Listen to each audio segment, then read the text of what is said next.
today we're going to talk about sampling distributions.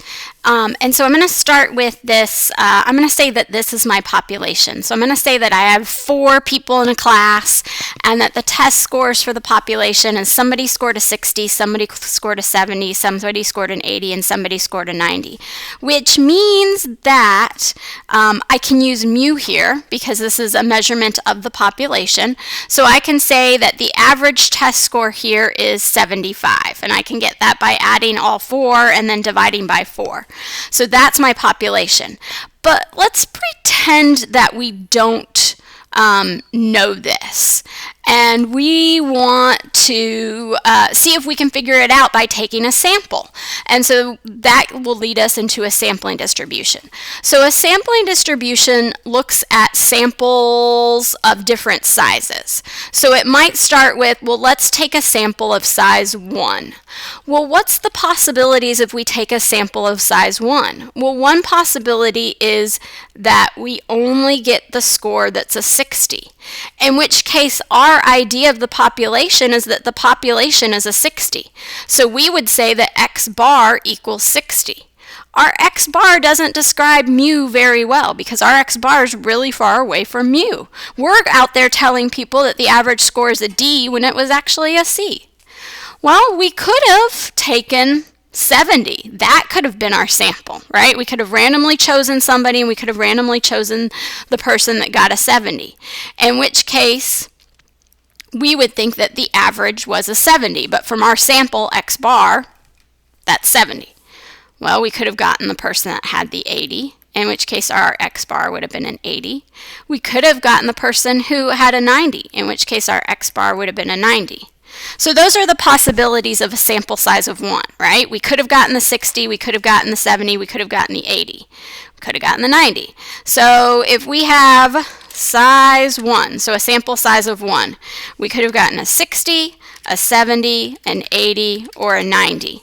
And then if we wanted to graph this, what would happen is that our graph would look fairly uniform, right? We have something of everything. Nothing happens more or less than anything else.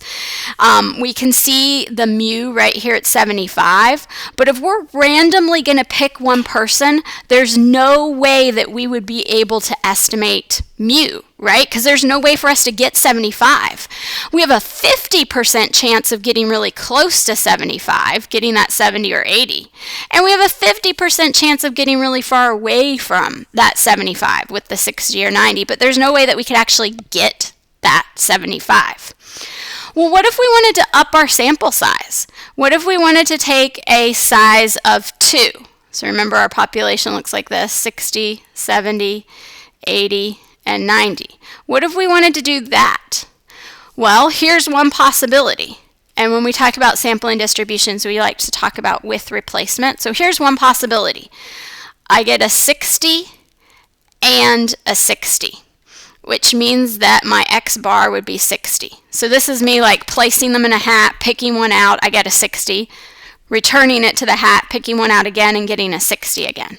So that's one possibility for a sample size of 2. Well, I could get a 60 and a 70, which means that my x bar would be 65.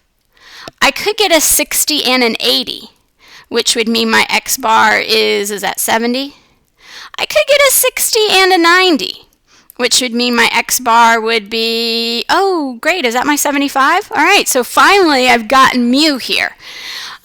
So if I wanted to illustrate this in a graph, so let's say size 2. Okay, so what did we say? We said that we could get an average of a 60, an average of a 65, an average of a 70, an average of a 75. And so I want to keep doing that. Well, what's another possibility? Well, another possibility is that I get a 70 and a 60, a 70 and a 70, a 70 and an 80, a 70 and a 90. In the first case, my x bar would be 65. In the second case, it would be 70. And here it would be, oh, there's the magic one. And here it would be 80. Okay, so I'm not finished listing out my possibilities. So remember, the first time I did it with a sample size of 1, I had 4 possibilities. Now I'm already getting to 8 possibilities. Okay, so I can go from here, right? I have some more. I think I have 8 more that I need to do. So what if I had an 80 and a 60, an 80 and a 70, an 80 and an 80, an 80 and a 90. So x bar of 70, x bar of 75, x bar of 80, x bar of 85. Let me just finish. 90, 60, 90, 70, 90, 80, 90, 90. Let me get rid of this because we are making a histogram. We're just making it someplace else. So what's our x bar here? Is this the 75? And this is an 80. And this is an 85. And this is a 90. So those are all the possibilities for a sample size of 2. So let me enter those in. So 70, 75, 80, 85. And then 75, 80, 85, 90. Okay, so now what does that graph look like? So is it going to be uniform or is it going to have some other shape to it? So like, look at that. See, there's my 75 right there. So I had 16 possibilities. 25% of them are mu. Right? So when I upped my sample size, I could actually get mu. And look at this distribution. It's not uniform anymore. It's looking more unimodal symmetric, which reminds me of something that is normally distributed. So I've got this mean of 75 that I can actually get. And if I want to widen my expectations, look, I could get 70 and 80 both 3 times, right? So 10 out of 16 gives me a really good estimation of mu when I only have one of these 60s and one of these 90s. So that's only 2 out of 16, which in my original it was 2 out of 4. So I had a good chance of getting those extreme values, and now I don't anymore. And if I up my sample size to size 3 instead, then I'm going to get something that's even more unimodal symmetric that will remind me of a normal distribution, because what's going to happen is the distribution is going to become more compact and center around that 75, which is mu. Okay, so the takeaway here is that a sampling distribution looks at all possible sizes of something.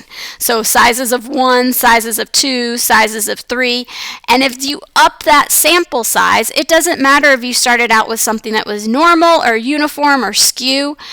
As you up that sample size, you're going to get something that's more and more normal.